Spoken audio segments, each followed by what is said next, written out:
In 1920, a team of scientists deliberately traumatized a 9-month-old baby and called it a breakthrough.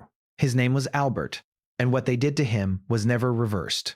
They made him terrified of a white fluffy rat, not by hurting him, not by starving him, just sound. A single loud noise behind his head, done repeatedly, until the sight of anything soft and white made this baby scream in terror. And the man who did this, he didn't go to prison, he didn't lose his career, he became the most celebrated psychologist in American history. And the baby, nobody looked for him. For 87 years. To understand what happened to Albert, you need to understand the man behind it. John B. Watson, born 1878, farm boy from South Carolina. By 1920, he was sitting at the top of American psychology.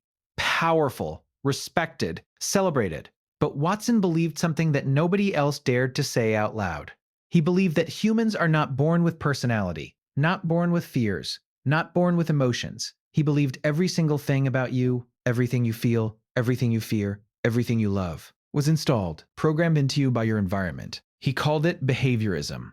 And he didn't just want to theorize about it. He wanted to prove it. And in 1920, working alongside his graduate student, Rosalie Rayner, he found his subject, a 9-month-old boy born to a nurse at Johns Hopkins Hospital, described in their notes as healthy, calm, and unemotional.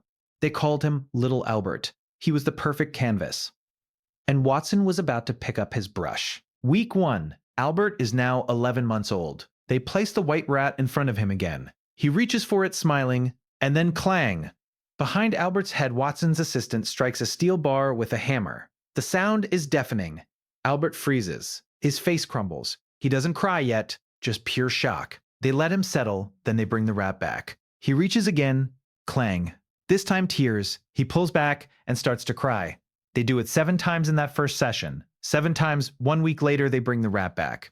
No sound this time, just the rat. Albert sees it and completely loses it. He pulls away. He whimpers. He tries to crawl off the mattress as fast as he can. Watson had done it. He had taken a fearless child and installed a phobia in just 11 days. But Watson didn't stop there. He wanted to see how far the fear would spread. So he introduced a rabbit. Albert cried. A dog. Albert cried. A fur coat. Albert cried. The fear had generalized. Anything soft, white, or fuzzy now meant danger to this child. His nervous system had been rewired. Watson called it a conditioned emotional response. He wrote it up, published it, stood in front of the psychology world and took his applause. And little Albert, he was wheeled back to his room, alone, unchanged, still terrified, still just a baby. Here's where the story gets even darker. Watson always claimed he planned to reverse Albert's conditioning, to undo the fear before the child left. But that never happened. Albert's mother, who had absolutely no idea her son was being used as a test subject, removed him from the hospital before Watson could do anything. And for nearly 87 years, nobody knew what happened next. Albert's real identity was hidden. Psychology textbooks moved on. The world forgot. But one researcher didn't. In 2009, a man named Hall P. Beck spent years tracking down the truth. And what he found shattered everything.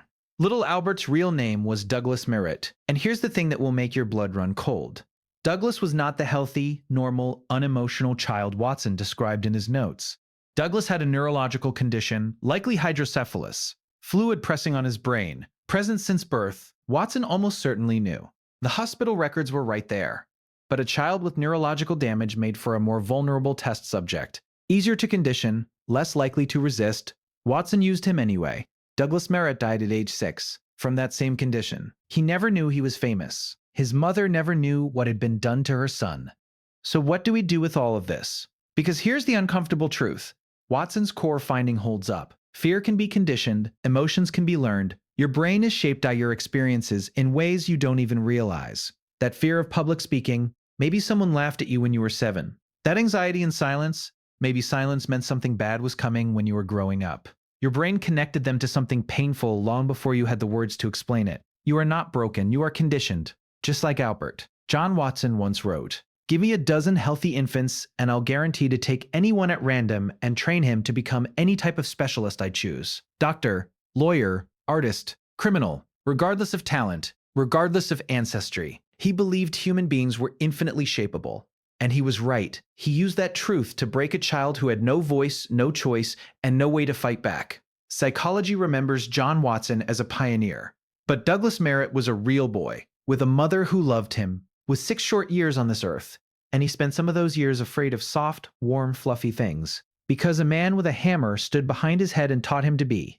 Remember, Douglas, some experiments advance science, some cross a line that science should never cross. Watson got his proof, he got his applause, he got his legacy. Douglas got 6 years, and a fear he never asked for, and a name nobody remembered for 87 years. You are watching Devv, where we ask the questions that make you uncomfortable, because those are the only questions worth asking.